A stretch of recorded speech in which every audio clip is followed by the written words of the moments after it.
Destilar os céus dessas alturas, e as nuvens chovam justiça. Abra-se a terra e produza a salvação, e juntamente com ela brote a justiça. Eu, o Senhor, as criei. Ai daquele que contende com o seu Criador, e não passa de um caco de barro entre outros cacos. Acaso dirá o barro ao que lhe dá forma: que fazes? Ou a tua obra não tem alça? Ai daquele que diz ao pai: por que geras? E à mulher: por que dás à luz? Assim diz o Senhor, o Santo de Israel, aquele que o formou. Quereis acaso saber as coisas futuras? Quereis dar ordem acerca de meus filhos e acerca das obras de minhas mãos? Eu fiz a terra e criei nela o homem. As minhas mãos estenderam os céus, e a todos os seus exércitos dei as minhas ordens. Eu, na minha justiça, suscitei a Ciro, e todos os seus caminhos endireitarei. Ele edificará a minha cidade e libertará os meus exilados, não por preço, nem por presentes, diz o Senhor dos Exércitos. Até o versículo 13, vamos fechar os nossos olhos, falar com o Senhor, mais uma vez em oração. Ó Deus, nós te louvamos pelo texto que acabamos de ler, Senhor, que por si só já nos conforta, já nos consola, já nos exorta, nos edifica, em nós compreendermos, Senhor, a verdade de que Tu estás no controle da nossa vida, Senhor, de que toda a nossa existência, Senhor, que todo o nosso ser depende plenamente da Tua graça, Senhor. E em nós, Senhor, não há espaço para a autonomia, Senhor, para o querer vencer a vida com as nossas próprias forças, Senhor. Nós, na verdade, dependemos de Ti tanto quanto o Teu povo no passado dependeu, Senhor, porque nós somos o Teu povo, Senhor, e queremos nesta manhã que Tu fales ao nosso coração, Senhor, escrutinando, Senhor, a nossa mente, nos fazendo perceber, Senhor, o pecado que é em nós, mas principalmente nos fazendo perceber que Jesus morreu pelos nossos pecados, que ressuscitou dentre os mortos, para nos assegurar o perdão que vem do céu, Senhor. Ajuda-nos, Senhor, a compreender a Tua palavra. Concentra-nos, Senhor. Põe em sintonia com o Espírito Santo, Deus. É o que nós pedimos no nome santo do Senhor Jesus. Amém e amém. O ensinamento desse texto é muito claro. E ele fala em forma de poesia até, sobre o que nós acabamos de dizer, que é a soberania de Deus, que é o fato de que o Senhor está movendo a história desse período para trazer bênção para o seu povo. E recordando um pouco do que vimos no domingo passado, já que isto aqui é uma pregação em série, nós sabemos que o povo de Deus, por causa da sua desobediência, do seu muito pecado, da sua apostasia, foi condenado pelo próprio Senhor a passar na história por 2 exílios. O primeiro no ano de 722, o reino do norte foi deportado para a Síria, aquela coalizão formada por 10 tribos de Israel. E os remanescentes do povo de Judá, da tribo de Benjamim, permaneceram por algum tempo ainda, até que no ano 586 a.C., o rei Nabucodonosor invade Jerusalém e leva cativo o povo de Deus para a Babilônia. Como nós exploramos essas verdades históricas registradas, nós percebemos que após longo período na Babilônia, o povo de Deus, por providência divina, recebe a libertação dada pelo próprio Deus de voltar ao seu território, de reconstruir a cidade de Jerusalém, de reconstruir o templo, as muralhas, e dizem todos os profetas, não por providência de homens, mas pela providência do próprio Deus. Isaías 45, portanto, é uma palavra de libertação para um povo que foi punido pelos seus pecados, para uma geração que passou longas décadas com a dúvida no coração: até quando, Senhor? Será que Deus realmente se importa conosco? Será que realmente o Senhor está no controle? Se Deus está conosco, por que a gente está exilado, não temos mais o nosso território? E o profeta Isaías se levanta bem antes da libertação do povo de Deus para dizer a este povo que o Senhor tem interesse no seu povo, que o Senhor não desistiu do seu povo e que Ele quer usar um governante estrangeiro para restaurar o povo de Judá, o povo de Israel, os remanescentes judeus, não só tirá-los de um cativeiro político, mas colocá-los em uma liberdade espiritual, preparando o coração deles. Ali, há muitos que duvidam do fato de ser o rei Ciro, e não um novo Moisés, o libertador deste povo. O rei Ciro invade a Babilônia, invade vários povos e se consolida com o Império Persa, a nação mais poderosa de toda a terra. Nos primeiros versículos de Isaías 45, nós vimos isso no domingo passado, que foi a própria mão do Senhor que ia adiante do rei Ciro, ao ponto de Deus chamar o rei Ciro da Pérsia de o seu ungido, de aquele que é usado e levantado pelo Senhor para cumprir os seus desígnios na história. É Deus que diz para esse rei: eu vou à frente de vocês, vou quebrar as portas de bronze, vou quebrar as trancas de ferro, vou desvendar os tesouros das nações, só para que você saiba que eu, o Senhor, é que uso você para dar liberdade ao meu povo. E curiosamente, meus irmãos, esta libertação que vem de Deus, essa bênção que vem de Deus, provoca uma certa estranheza no povo do Senhor, que começa a contender com o seu Criador, e começa a perguntar: mas Senhor, como que o Senhor levanta um governante estrangeiro, um pagão, um ímpio, que não te conhece, para fazer o que o Senhor quer? O povo da aliança, que está recebendo a bênção, não consegue entender o fato de que o Senhor é soberano, de que Ele faz todas as coisas de acordo com o sábio e majestoso conselho da sua vontade. O que é interessante, irmãos, é que essa verdade bíblica de que eu acabei de falar, Deus é soberano, e portanto Ele faz as coisas na história, na criação, na nossa vida do jeito que Ele quer, do jeito que lhe agrada, é uma verdade extremamente clara na Bíblia, no Antigo Testamento principalmente, mas o povo não entende essa verdade. Os profetas, quando se debruçam, no entanto, sobre essa verdade, para eles isso consiste num ponto de descanso. Se o Senhor está no controle, vamos então aquietar o nosso coração.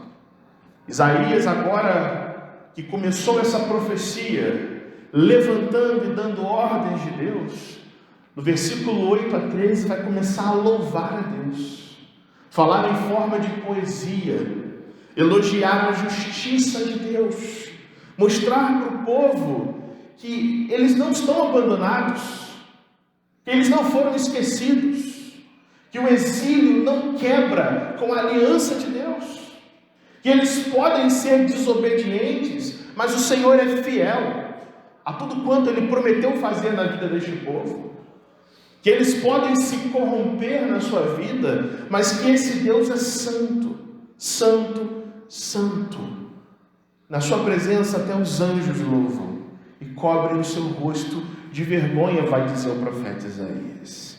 Isaías enfatiza que o Deus de Israel não é só um Deus soberano, mas Ele é o único que pode se configurar como a esperança do seu povo. É o único que pode trazer libertação, de uma forma que o exílio na Babilônia foi por causa da ira de Deus. Deus puniu o seu povo, mas a libertação do próprio exílio consiste em misericórdia do próprio Deus para a vida deste povo. Seja qual for a circunstância, o Senhor está sempre no controle.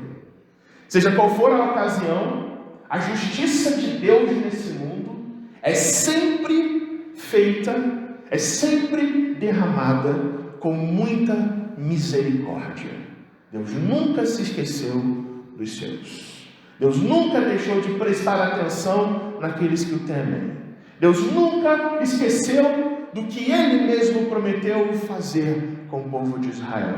Ser uma nação gigante, uma descendência numerosa, de onde procede a luz para todas as nações e de onde procede aquele que viria reinar sobre todo o planeta, o Senhor Jesus, o Messias de Israel.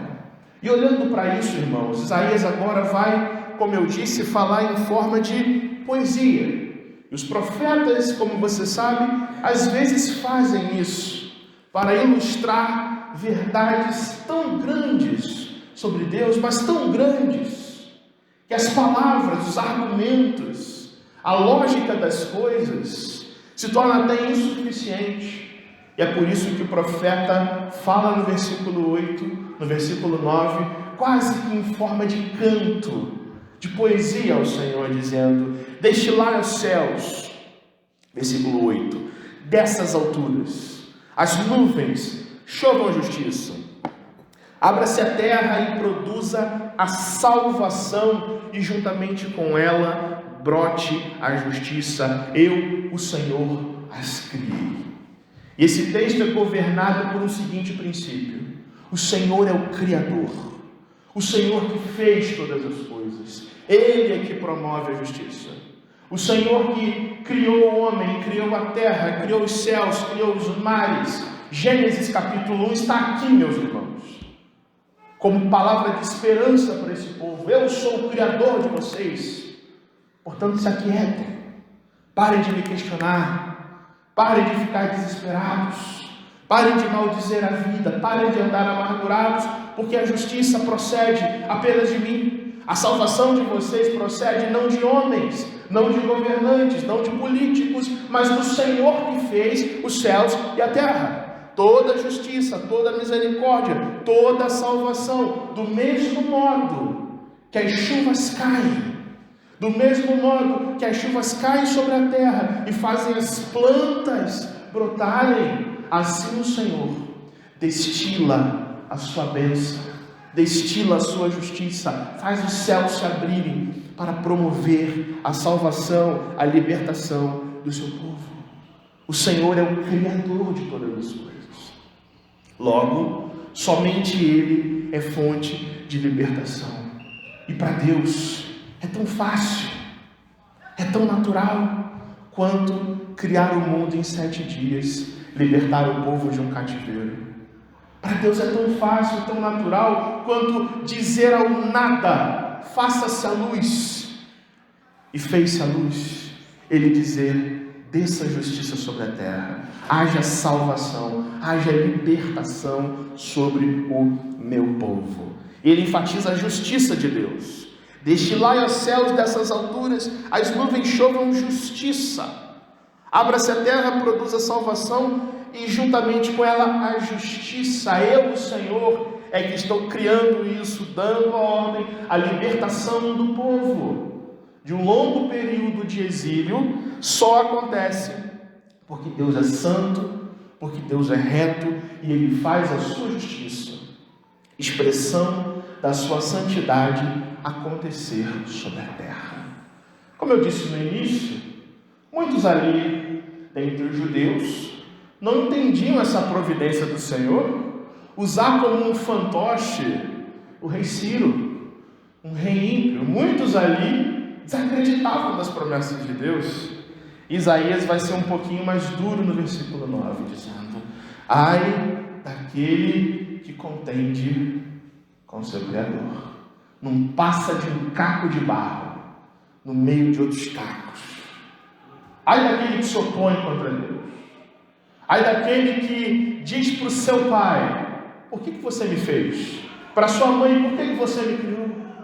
Isaías vai mostrando a loucura que é questionar a Deus, questionar os seus propósitos, duvidar de Deus. ou querer que Deus faça as coisas de acordo com a nossa avaliação. Ai daquele que contende com o seu Criador. Isso é uma ameaça para o povo. Vocês estão perdidos se vocês andarem com esse mau procedimento pecaminoso de ficarem questionando os propósitos desse Deus. E ele usa a palavra interessante, é daquele que contende. E contender, meus irmãos, é literalmente brigar, seja no sentido com palavras, seja brigar fisicamente, com socos e tapas, seja entrar com uma ação na justiça contra alguém. Isso é contender com Deus. Isaías então desafia judeus que questionam por que um rei estrangeiro é o seu libertador, por que o Senhor não mandou um outro Moisés, por que o Messias prometido no Antigo Testamento não vem agora e liberta a gente do cativeiro político, porque não era propósito do Senhor, porque o Senhor quer usar o rei Ciro para preparar o caminho do Messias, e principalmente porque o Senhor faz as coisas do seu jeito. E ai de vocês, povo de Israel, ai de vocês, se ficarem com perguntinha mal feita, ai de vocês se quiserem discutir e brigar comigo. E aí Deus conscientiza, irmãos, quem esse povo é, e começa a rebaixar esse povo, humilhar esse povo. Vocês não passam de um caco de barro, ou de um pequeno vasinho, pequenininho, feito pelas mãos do oleiro, que sou eu. Vocês não têm que questionar os meus métodos, porque eu sou o Criador de vocês, e eu sei o que eu faço na vida de vocês. Eu sei que pensamentos eu tenho a respeito de vocês. Versículo de número 10. Ai daquele que diz ao pai, por que geras? E a mulher, por que dás a luz? Note isso. Ai daquele que diz ao seu pai. Para a gente, pai, na cultura ocidental, é uma figura assim meio abobalhada. A gente talvez não entenda a seriedade disso aqui, porque a gente vive num tempo em que os filhos desobedecem os pais e fica por isso mesmo. Porque o pai da nossa cultura é o Fred Flintstone, ou é o Homer Simpson, não é verdade?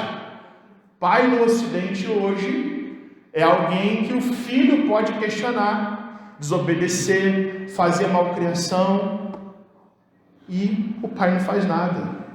Mas na cultura do Antigo Oriente, meus irmãos, falar uma pergunta dessa com o seu pai, por que você me gera? Por que você me colocou no mundo? É uma afronta, é quase que um crime.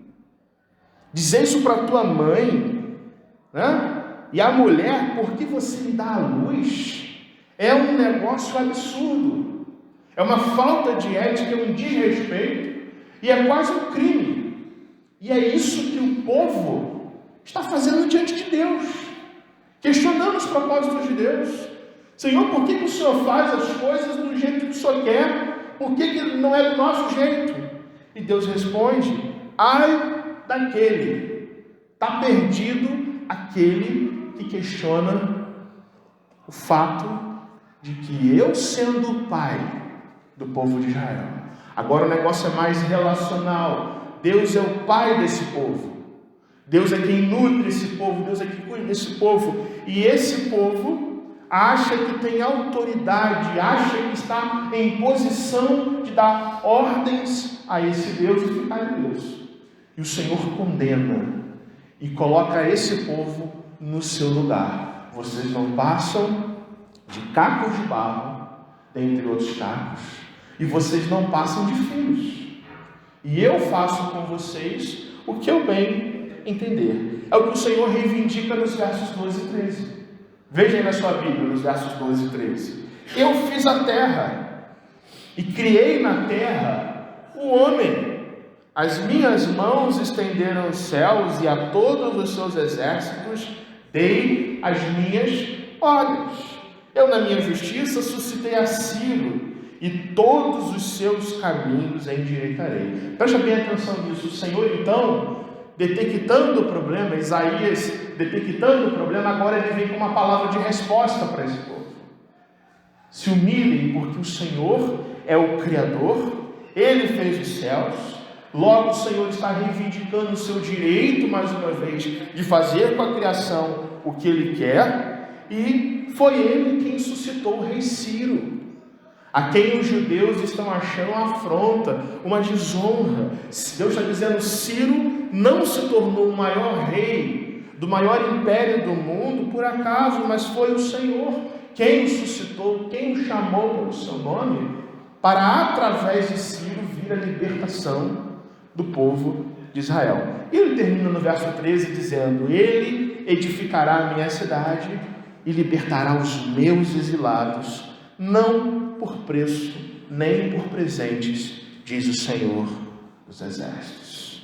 Em outras palavras, o grande imperador da Pérsia se apresenta diante de Deus, unicamente sob a ordem de Deus, para fazer o que Deus quer: edificar a cidade de Jerusalém, libertar o povo de Deus, e isso não porque Deus barganhou com ele para fazer isso, não por bajulação com relação a Deus, mas porque o Senhor determinou e deu a Ciro os meios para conquistar as nações e Israel ser abençoado em virtude de Ciro se tornar o rei mais poderoso do mundo e fazer um decreto dizendo: judeus podem voltar ao seu território, podem reconstruir a cidade, podem reconstruir o templo, toma aqui um dinheiro, vai lá e faz isso. Isaías está dizendo para esse povo: eu, o Senhor, eu, o Criador de vocês,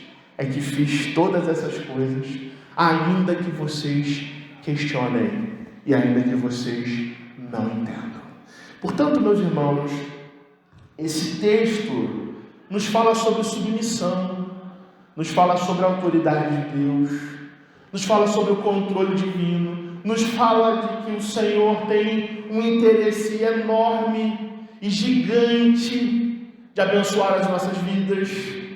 Fala de um Deus que nos ama, que tem uma aliança conosco, que tem um pacto conosco, que enviou o seu Filho para morrer numa cruz por nós.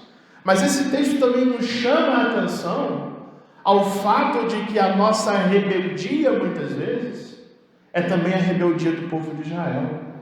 De que as coisas que acontecem na nossa vida, nós muitas vezes não a entendemos, não são do nosso jeito, não são aquilo que a gente planejou, não são os nossos propósitos, mas o Senhor vem com a sua palavra dizer para mim e para você que Ele faz as coisas do jeito dele, não do nosso jeito, e que, portanto, o caminho que um crente precisa trilhar, aquilo que eu e você precisamos ter na nossa vida, é a atitude de não questionarmos o nosso Criador, antes nos aquietarmos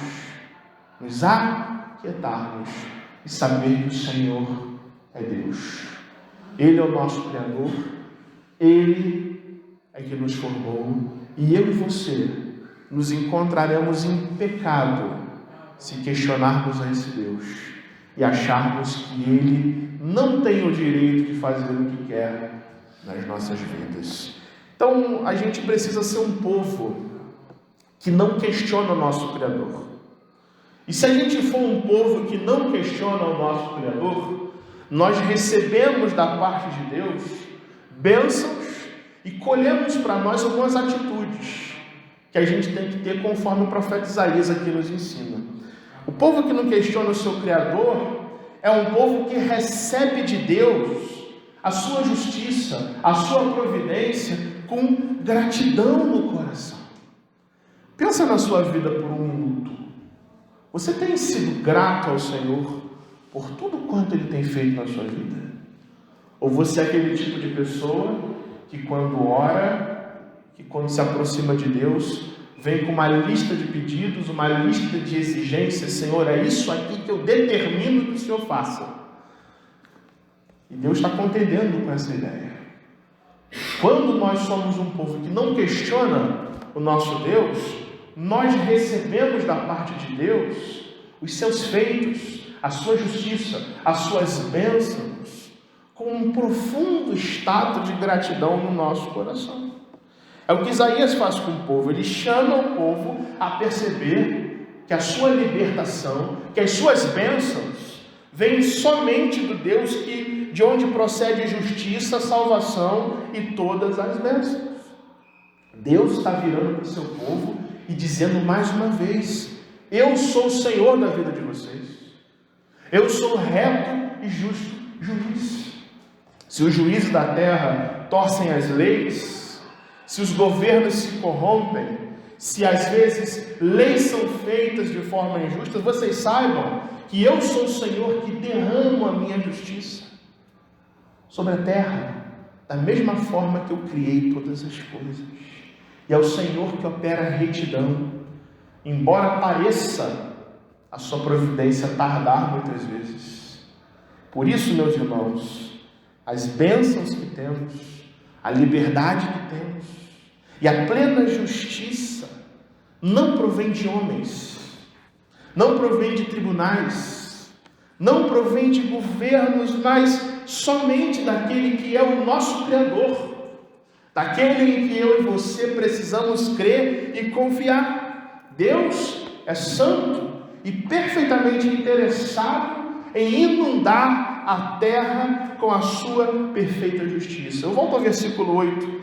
Destilai os céus dessas alturas, as nuvens chovam justiça, abra-se a terra e produza salvação, e juntamente com ela brote a justiça. Eu, o Senhor, as criei. É o interesse de Deus, irmãos, em agir sobre a história. Deus age na nossa história também. E nós precisamos receber a sua justiça com a gratidão. É porque Deus tem interesse em mover a história do jeito que lhe apraz. Ele libertou o seu povo, ainda que esse povo questionasse. Por Deus ter interesse também na nossa história, Ele enviou o seu Filho para morrer por nós. O Senhor Jesus, diz o apóstolo Paulo, é aquele que não conheceu o pecado, mas Deus fez ele ser pecado em nosso lugar, para que em Jesus eu e você fôssemos feitos justiça de Deus. Cristo carregou a nossa culpa. Cristo nos liberta de um cativeiro que não é político, é espiritual. Cristo nos liberta do reino das trevas, da potestade de Satanás, do domínio do pecado que ainda toma conta dos nossos corações. Tudo porque esse Deus é justo. E eu e você somos chamados nesta manhã, meus irmãos, a agradecer ao Senhor, não só pelos livramentos que temos, não só pelas bênçãos que recebemos, mas principalmente por Jesus na nossa vida. Você já fez essa oração nessa semana? Senhor, muito obrigado, porque o Senhor enviou o seu Filho, e sem isso eu não estaria nem aqui para contar a história. A gente pede a Deus tantas coisas para nós. A gente tem tantas necessidades mundanas que às vezes é como se a nossa vida fosse algo assim mecânico e a gente se esquecesse de Deus às vezes e só se lembrasse daquelas grandes necessidades do nosso coração. Pois bem, meus irmãos, foi assim que o povo de Israel também viveu. E o Senhor está lembrando ao seu povo: eu sou aquele que faz a justiça acontecer, que faz a libertação acontecer, que faz a salvação acontecer, coisa que ninguém, nenhum outro, nenhuma outra instituição, nenhum homem, nem tronos, nem governos, nem soberanias podem fazer. E a pergunta é: temos recebido tudo isso no nosso coração com alegria e com gratidão? Ou temos sido igual o povo de Israel, gente questionadora, gente insatisfeita, gente com vazios existenciais que não são preenchidos. Isaías está chamando a sua atenção e a minha atenção nessa manhã, para que a gente olhe para as providências do Senhor. Ele age nas nossas vidas com grande poder e autoridade. E quando nós somos um povo que não questionamos ao nosso Criador, nós recebemos de Deus toda a sua justiça com o coração alegre e cheio de gratidão. Isaías também nos fala de uma rebelião daqueles que discordam de Deus quanto ao ensino. Vimos isso.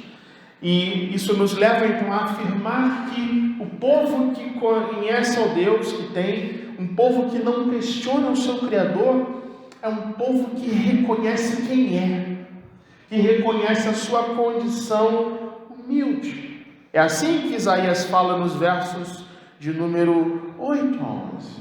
Você quer contender com o seu Criador, meu filho? Você quer lutar contra Deus e vencer? Ai de você, pedacinho de barro. Você não passa de um caco, dentre outros cacos. Você vai dizer para o oleiro: por que você me fez assim? Você vai questionar o seu pai porque ele te colocou no mundo?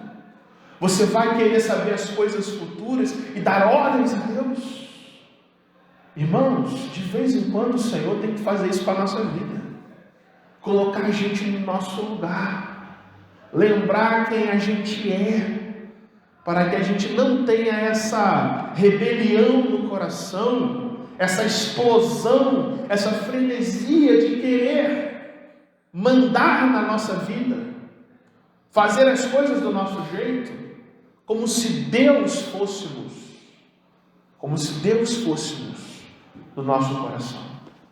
O Senhor humilha o seu povo. O Senhor diz palavras pesadas para o seu povo. Ai de você, vocês já estão condenados se vocês forem pessoas que tentam ditar as coisas, dar ordens ao seu Criador e contender com o seu próprio Deus. Meus irmãos, contender com Deus e duvidar de Deus nunca é um caminho sábio, é sempre um caminho de arrogância. E é isso que Isaías vem corrigir nesse povo: arrogância, prepotência, orgulho inflado, ego exacerbado. E deixa eu dizer para você isso, são os mesmos defeitos da nossa geração. Nós também somos uma geração de orgulho, de arrogância, de egos inflados. Basta que alguma coisa que a gente tenha seja abalada de alguma forma, a gente já entra em parafuso, por nossa sede de controle sobre a nossa vida. E você sabe o que eu estou dizendo. Você sabe onde a sua vida tremula. Você sabe qual é a sua grande fraqueza. E todos nós, meus irmãos, somos chamados por Deus para lutar contra esse terrível pecado que se chama autossuficiência. Autossuficiência, meus irmãos. A pandemia que nós vivemos e que ainda vivemos os seus reflexos é assim leve brisa de Deus para mostrar que nós não somos autossuficientes, que a nossa vida é frágil, que nós não temos autonomia e, portanto, dependemos do nosso Criador e não temos o direito de questionar a Deus quanto ao seu propósito, mas nos humilharmos e reconhecermos a nossa condição humilde. O nosso Deus não tem obrigação de prestar contas do que Ele faz. Todos os governantes da terra têm essa obrigação. Presidentes, reis, imperadores, deputados, juízes, todos têm o dever de prestar ao povo contas da sua administração. Deus é o único. Sobre Ele não existe essa obrigação. Deus é o único, eu diria para você, que pode se arrogar o título de ser aquele que dita as coisas. E louvado seja Ele por Ele ser assim. Porque se Ele é soberano, significa que nós não temos o direito de sermos arrogantes. Ai daquele que contende com o seu Criador. Ai daquele que duvida dos propósitos de Deus. Ai daquele que diz ao Senhor o que ele tem que ser e o que ele tem que fazer. Deus nos chama, irmãos, portanto, a esse entendimento que é vital para as nossas vidas, nos humilharmos diante do nosso Deus. Esse Deus nos ama. Ele tem um propósito para as nossas vidas e, diferentemente do povo de Israel, o que nós temos que fazer é apenas confiar nesse Deus, amar a esse Deus, descansar nos seus propósitos. Foi assim que Jesus viveu. Você não vê Jesus na Bíblia duvidando do Pai. Eu olho para os evangelhos e vejo Jesus dizendo coisas, por exemplo, Pai, se possível, passa de mim este cálice. Ou lá na cruz, suportando a morte e o inferno por amor a mim e você, ele chega até a bradar um salmo que diz: Deus meu, por que me desamparaste? Mas você nunca vai ver Cristo fugindo da sua missão, Cristo dizendo ao Pai como o Pai tem que fazer as coisas. Na verdade, o nosso Salvador disse certa vez: a minha comida consiste em fazer a vontade do meu Pai. Será que nós temos essa humildade na nossa vida, irmãos? Será que Deus tem nos abençoado e nós temos respondido à graça dele com o entendimento de que, como servos dele, como igreja dele, como povo dele, nós não passamos de pessoas frágeis como vasos de barro e, portanto, devemos nos aquietar mais, nos humilhar mais e confiar somente, descansar somente naquele que é o nosso oleiro, que nos criou, que quebra a nossa vida de vez em quando para fazer um vaso melhor. Deus chama a mim e a você, pela sua palavra, a não duvidarmos do Senhor, a não contendermos com o Senhor, em qualquer medida, de qualquer forma, em qualquer momento que o nosso coração esteja vivendo.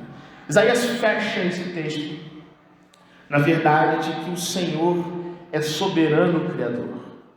Ele criou e dirige a sua criação como lhe apraz. Ele fecha no verso 13, dizendo: fui eu que levantei Ciro, ele vai fazer o que eu mandei, ele vai libertar o meu povo, vai reedificar a minha cidade, não por preço, não por presentes, não por bajulação, porque eu, Senhor dos exércitos, disse, determinei, decretei todas essas coisas para acontecerem. E, portanto, quando eu e você somos um povo que não questionamos o nosso Criador, a nossa atitude diante da vontade de Deus é de louvar a esse Deus pela sua soberania nas nossas vidas. Preste bem atenção nisso. Deus está libertando o seu povo. Deus está dizendo que vai abençoar o seu povo. E a atitude do povo não é louvor e gratidão, mas é questionamento. É coisa assim: Deus, o Senhor vai nos libertar, ok, mas desse jeito aí, levantando um governante ímpio, levantando a Ciro, esse rei da Pérsia, por que o Senhor não manda um outro Moisés? Porque o Senhor não faz descer o Messias aqui agora? Esse é o pensamento, meus irmãos. A ingratidão que toma conta desse povo. O povo está sendo libertado e está questionando a Deus quanto aos seus métodos, ao invés de atentar pelo que é mais importante: a sua libertação, a sua restauração.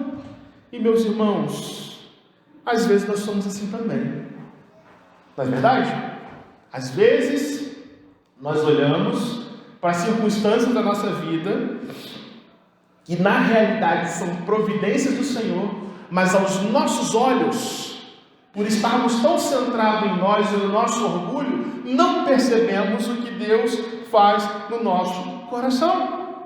Muitas vezes nós somos como o povo de Israel, questionadores, pessoas desconfiadas, e nós precisamos entender, portanto, que sendo o Senhor o Deus soberano, Ele age do jeito dele e não do nosso jeito. Age no tempo dele e não no nosso tempo, de acordo com a nossa agenda. Você sabe qual é uma das maiores dificuldades do nosso tempo com relação à vontade de Deus? Não é só compreender a vontade de Deus, mas é compreender o tempo de Deus. Nós somos imediatistas, irmãos. Não é verdade? Nós somos pessoas que, da proatividade, da resolução dos problemas, e às vezes, quando as coisas que queremos não são solucionadas no nosso tempo, a gente entra em parafuso. Estou falando alguma novidade para você? Estou falando alguma coisa aqui inédita que nunca ninguém viu? Nós somos uma geração de tecnologia, de botões e aplicativos, de queremos solução para tudo. E Deus está dizendo para esse povo assim: meus filhos, não é do jeito de vocês, é do meu jeito. Mas eu estou libertando vocês de um cativeiro político e também de um cativeiro espiritual. Portanto, parem de ser questionadores, murmuradores e reclamantes e aprendam a louvar mais pelo que eu faço. Meus irmãos, a nossa vida em Jesus, a nossa vida em Cristo só tem sentido, só presta para alguma coisa se nós temos a atitude no coração de louvar a esse Deus, que pela sua graça nos sustenta, que com o seu amor nos conduz em triunfo, que com a sua bênção, com a sua misericórdia, faz todas as coisas acontecerem para o nosso bem. Nós clamamos a esse Deus.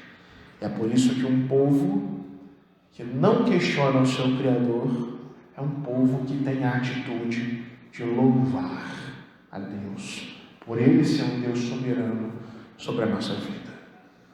Você tem louvado a Deus na sua vida? Você veio nessa manhã aqui louvar ao Senhor? Eu não estou falando só de música, não, só de hino, de cântico, não. Estou falando de uma atitude de vida. Você é uma pessoa agradecida ou pidona? Você é uma pessoa que tem a atitude de dizer: o Senhor está operando bênçãos na minha vida, mesmo que ainda eu não as esteja vendo acontecer. Pois é, meus irmãos, é isso que Isaías está nos ensinando nessa manhã. Aprenda a louvar esse Deus, aprenda a reconhecer mais o que Ele faz.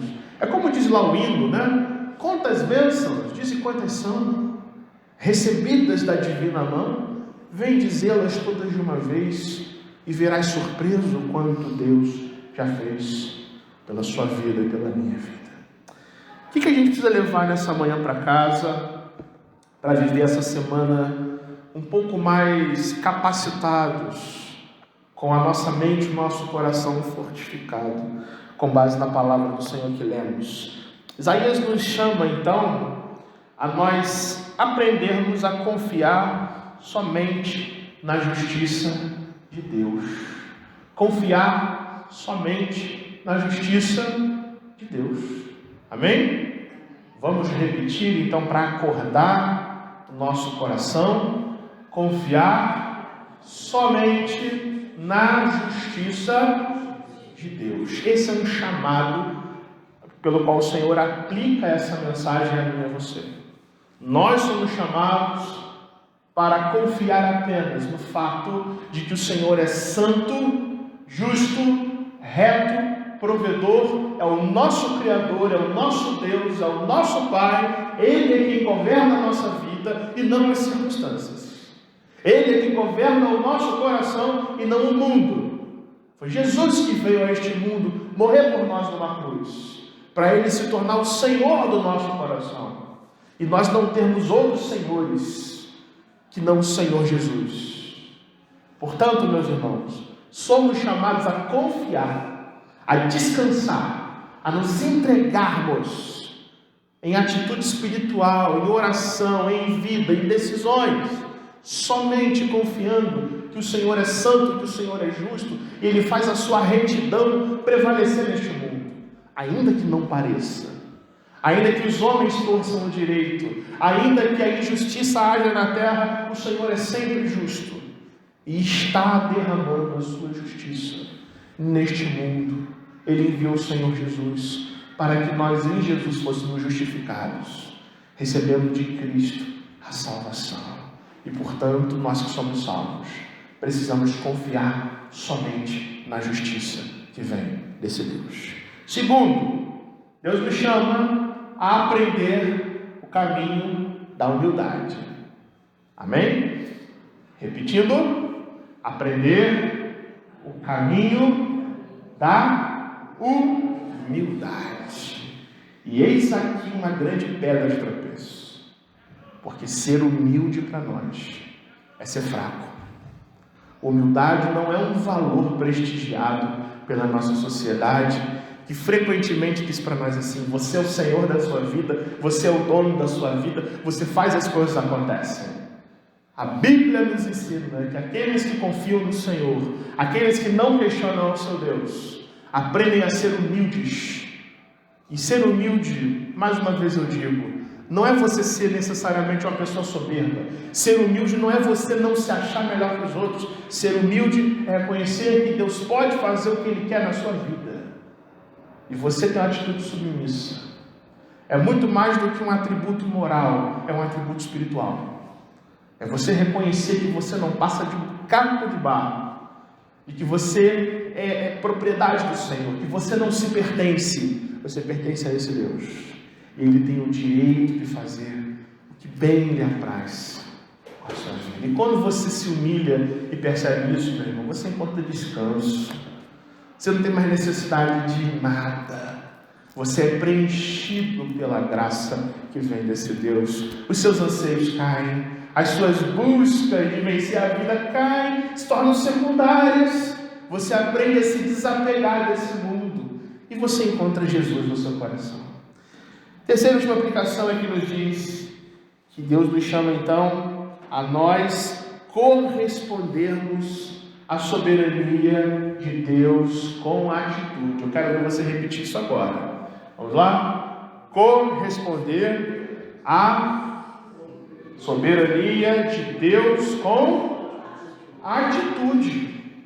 Porque se Deus é soberano, não significa que nós vamos viver parados.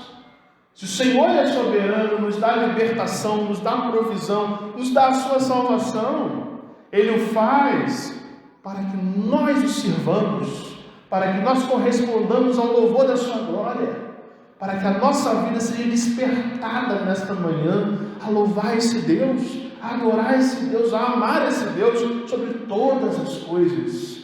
Essa é a vontade desse Deus para mim e para você. Que Ele nos abençoe, que Ele nos fortifique, que Ele nos faça ser uma igreja que se aquieta na sua presença, para a sua honra e para a sua glória.